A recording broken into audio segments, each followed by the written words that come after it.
नमस्कार, मैं विनोद बघेल। आप देख रहे हैं अमर उजाला। देश में ई व्हीकल का प्रचलन और चलन बहुत तेज़ी के साथ बढ़ रहा है। इसके चार्जिंग को लेकर एक समस्या बनी हुई है कि कब तक चलेगा, कितना चलेगा। इसी को लेकर उत्तर प्रदेश स्टार्टअप के तहत मनु गुप्ता जी ने एक स्टार्टअप शुरू किया है, जो हमारे साथ हैं। इसमें जानकारी देंगी कि वो किस तरह से चार्ज करेगा और कितना उसकी लाइफ रहेगी, क्या आगे की बातें हैं। बताइए। नमस्कार, मैं मनु गुप्ता प्रयागराज से कॉम्फी मोबिलिटी की फाउंडर। और मैं आप सभी का धन्यवाद करना चाहूँगी कि आपने हमें ये मौका दिया है कि हम कुछ अपना जो भी हमारा एक्सपीरियंस है वो हम शेयर कर सकें और आपको बता सकें कि आने वाले वक्त में कितना ज़्यादा इसका स्कोप हो जाएगा और हर एक व्यक्ति को इससे कितना ज़्यादा बेनिफिट होगा। जैसे कि हम आपको बता दें, कॉम्फी ई मोबिलिटी के नाम से हमने जो अपना एक स्टार्टअप स्टार्ट किया है, ये हमने नवंबर 2024 में स्टार्ट किया है। और इसका एक ही उद्देश्य है कि ज़्यादा से ज़्यादा लोगों तक अच्छी सुविधाएं पहुंचाना और ईवी को आगे बढ़ाना, ताकि जो ये पॉल्यूशन इतना जो बढ़ता जा रहा है, जिसकी वजह से लोगों को इतनी बीमारियां होती जा रही हैं, उस पर कहीं ना कहीं इसको कंट्रोल किया जा सके। और इसके तहत हम इसमें काफ़ी सारी सर्विसेज भी ला रहे हैं, जिसमें कि हर एक व्यक्ति को हर एक तरीके की कहना चाहिए बेनिफिट्स मिल सकें। चाहे वो रोज़गार को लेके हो, चाहे वो ट्रांसपोर्ट के लेके हो, चाहे वो मोबाइल ऐप हो, चाहे वो आपका डायनेमिक चार्जिंग हो। हर एक तरीके की इसमें सुविधाएं की जाएंगी, फैसिलिटीज़ दी जाएंगी, जिससे कि हर कोई इसको समय समय पर यूज़ कर सके। अब डायनेमिक चार्जिंग के बारे में निष्कर्ष गुप्ता आपको डिटेल में सारी जानकारी देंगे और बाकी की जानकारी आप निष्कर्ष जी से लीजिए। निष्कर्ष गुप्ता जी बताएं कि डायनेमिक चार्जिंग क्या है और किस तरीके से काम करेगा, क्या प्रोजेक्ट है आपका। जी, डायनेमिक चार्जिंग एक हम लोगों का भी एक ऐसा प्रोजेक्ट है जो अभी रिसर्च फेज़ में है। इसमें क्या रहेगा, जैसे अभी कोई भी इलेक्ट्रिक व्हीकल है, अगर हम लोग मान लेते हैं कोई ई ऑटो है या फिर ई रिक्शा है, जैसे भी वो रोड पे चल रहा है। अब एग्जांपल के लिए ले लेते हैं हाईवे। तो हाईवे अगर फॉर एग्जांपल अगर 4 लेन वाला है, तो जो साइड वाली सबसे साइड वाली लेन है, उसमें जब भी ऑटो चल रहा होगा, अगर मैं एकदम सिंपल शब्दों में बोलूँ, तो जब भी वो चल रहा होगा, जैसे जैसे वो चल रहा है वैसे वैसे उसकी बैटरी चार्ज होती जा रही है।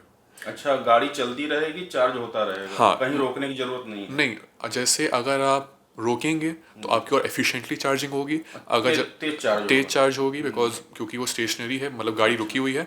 जब आपकी चल रही है तो गाड़ी ऐसा नहीं कि रुक जाएगी चार्ज होना, लेकिन वो जो एफिशिएंसी है चार्जिंग की, धीरे धीरे चार्ज होगी। गाड़ी बंद नहीं होगी। हाँ, गाड़ी बंद नहीं तो होगी। स्ट्रिप किस मेटल का होगा, किस प्लास्टिक का होगा, क्या होगा, किस तरीके का काम करेगा, कैसे होगा। जी सर, अभी जो स्ट्रिप होगी जो रोड में दबी होगी, जिसके ऊपर रोड बनेगी, जी वो एक ऐसे मटेरियल की होगी जिस पर भी रिसर्च चल रही है। मोस्ट ऑब्ली वो एक मेटल ही होगा। जी। ठीक है, उसके ऊपर भी रिसर्च चल रही है, अभी फाइनलाइज नहीं हुआ है कौन सा मेटल। हम लोग अभी एक्सपेरिमेंट कर रहे हैं कि कौन सा मेटल सबसे अच्छे से एफिशिएंटली चार्ज करने में हेल्प करेगा, तो उसी के हिसाब से। जैसे बरसात में भारी वाहन के दबाव से खराब न हो, इसके लिए क्या कोई प्रयास है या कोई तैयारी है कि अभी ये सब प्रोसेस में है। सर प्रोसेस में तो है, लेकिन इतना कह सकते हैं कि जो स्ट्रिप होगी वो ऐसा नहीं है कि रोड के एकदम ही ऊपर लगी हुई है, थोड़ी सी धसी रहेगी, मतलब रोड में थोड़ी सी एम्बेडेड रहेगी, जिससे क्या होगा कि अगर बारिश हो भी रही है तो जो पानी है वो डायरेक्टली स्ट्रिप पे नहीं पड़ रहा है। पानी थोड़ा थोड़ा जाए, उतना वाटर प्रूफिंग हो जाती है आजकल के ज़माने में। और क्योंकि जो जो स्ट्रिप है वो एम्बेडेड रहेगी उसमें रोड में, तो आपकी जो हैवी व्हीकल्स हैं वो भी अगर चलेंगी तो भी उससे प्रॉब्लम नहीं होगी, बिकॉज उनका जो मोस्ट ऑफ द इम्पैक्ट जो उसका है वो रोड आपकी अब्जॉर्ब कर लेगी। ये अभी तक आपने कहीं पे किया है इसका। जी, डायनेमिक चार्जिंग जो है वो अभी रिसर्च फेज में है, तो उसकी अभी टेस्टिंग नहीं हुई है, बिकॉज अभी उसका पूरा रिसर्च चल रहा है कि अभी कौन सा मटेरियल यूज़ करना है, कैसे इम्प्लीमेंट करना है। बट एज अ कंपनी हम लोगों ने जो हम लोग की दूसरी सर्विसेज हैं उनको पायलट करा है। अच्छा, MNIT में आपने क्या प्रोजेक्ट दिखाया था। जी, हम लोगों ने यही प्रोजेक्ट दिखाया था। यहाँ पे हम लोगों ने अपना बेसिकली जो पूरी कंपनी है उसको पिच करा था। ऐसा ही नहीं कि सिर्फ डायनेमिक चार्जिंग पिच करी हो, पूरी कंपनी के बारे में पिच करा था कि जो ऐप बेस्ड आप ई रिक्शाज, ई ऑटोज़ उनको बुक कर सकते हैं। एक पर्टिकुलर हम लोगों ने सर्विस भी दिखाई थी, जो हमने कुंभ में अभी टेस्ट करी है, जो है hop on hop off service. उसमें क्या होता है कि आपने बेसिकली कोई भी एक प्री डिफाइंड रूट है कुंभ में, अभी कुंभ का एग्जाम्पल ले लें क्योंकि कुंभ में हम लोगों ने इसकी टेस्टिंग करी थी। तो कोई भी अगर प्री डिफाइंड राउट है, अगर एक बार जो भी कस्टमर है उसने बुकिंग कर ली उस प्री डिफाइंड राउट की, तो वो कहीं भी ई रिक्शा फिर जो भी व्हीकल है उससे उतर सकता है, देख सकता है, उसके पास एक टिकट रहेगी और वो कभी भी चाहे तो किसी भी व्हीकल जो भी हम लोगों से अफिलिएटेड कोई भी रिक्शा है, कोई भी चीज़ है, कोई भी वाहन है, अगर वो हम लोग से अफिलिएटेड है उसमें चढ़ के वो आराम से उसी रूट पे घूम सकता है। बस यूज़र को एक बार पेमेंट करनी पड़ेगी, उसको एक टिकट मिल जाएगी, चाहे वो डिजिटल हो चाहे वो आपकी हार्ड कॉपी हो सकती है, और वो जहाँ भी उसको दिखाएगा, जिस भी व्हीकल को दिखाएगा, अगर वो व्हीकल अफिलिएटेड है तो वो उसका द्वारा कहीं भी ट्रांसपोर्ट कर सकता है उसी रूट पे। किस किस गाड़ी के लिए तैयारी है? जैसे बस है भी चल रही है एवी की, कार भी है, ई रिक्शा तो है, ये है, बाइक भी है, तो क्या किसके लिए बनाएंगे? क्या डायनेमिक चार्जिंग हाँ, की? Charging, dynamic charging. जी, डायनेमिक ये चार्जिंग तो तो वायरलेस रहेगा? हाँ, तो वायरलेस रहेगा तो वायरलेस कैसे काम करेगा वायरलेस से? जी सर, जो ज़मीन पे जब चलेगी गाड़ी, राइट, तो जो हम लोग के टायर्स रहेंगे जी। उनमें एक पर्टिकुलर टायर के माध्यम से? हाँ, टायर के माध्यम से चार्जिंग होगी जी। अच्छा।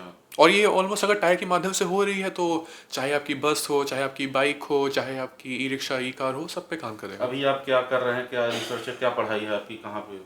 जी सर, अभी तो मैं अपनी स्कूलिंग कर रहा हूँ सेंट जोसेफ से। अच्छा। हाँ, प्रयागराज में, एसजीसी प्रयागराज। MNIT में आपने किया था तो उसमें क्या निष्कर्ष निकला था? जी, कोई MNIT में कंपनी आई थी, किसी से बातचीत हुई क्या? जी, हम लोग ने बहुत कंपनी से, जितनी भी वहाँ पे 15-16 कंपनी आई थी, हाँ मेरे ख्याल से 15-16 कंपनी आई थी, तो उनमें वहाँ पे हम लोग क्या इंटरेक्शन बहुत सारी कंपनी से, बहुत सारे स्टूडेंट्स से, या मोस्टली वहाँ पे स्टूडेंट्स ही आए थे, ऐसे कोई मैच्योर्ड कंपनी नहीं आई थी वहाँ पे। बट जितने भी स्टूडेंट्स थे बहुत ही अच्छा एक्सपीरियंस था, बहुत ही सीखने को मिला, बहुत ही अच्छी कंपनी आई थी। एक गौरव करके IIM से भी आए थे, उनको सेकंड प्राइज़ मिला वर्नैक्युलर, उन्होंने बोर्ड बनाया था व्हाट्सएप पे। फिर एक मजिंदा करके भी एक कंपनी आई थी, बहुत सारी कंपनीज आई थी जिनसे बहुत ही अच्छा पॉजिटिव एक एक्सपीरियंस रहा है वहाँ पे, एंड अच्छा था वहाँ पे, सर्विसेज जितनी भी थी। ये थे निष्कर्ष गुप्ता जी, जो वायरलेस चार्जिंग पे काम कर रहे हैं।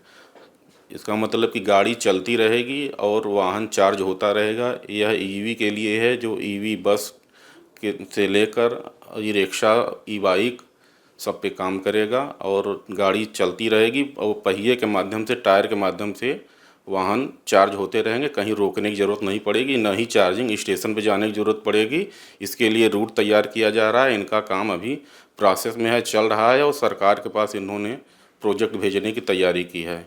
आप देखते रहिए अमरुजाला.com। अगर आप ये वीडियो YouTube पर देख रहे हैं तो हमारे चैनल को सब्सक्राइब करें और बेल आइकन को दबाना ना भूलें। अगर आप Facebook पर ये वीडियो देख रहे हैं तो हमारे पेज को लाइक करें।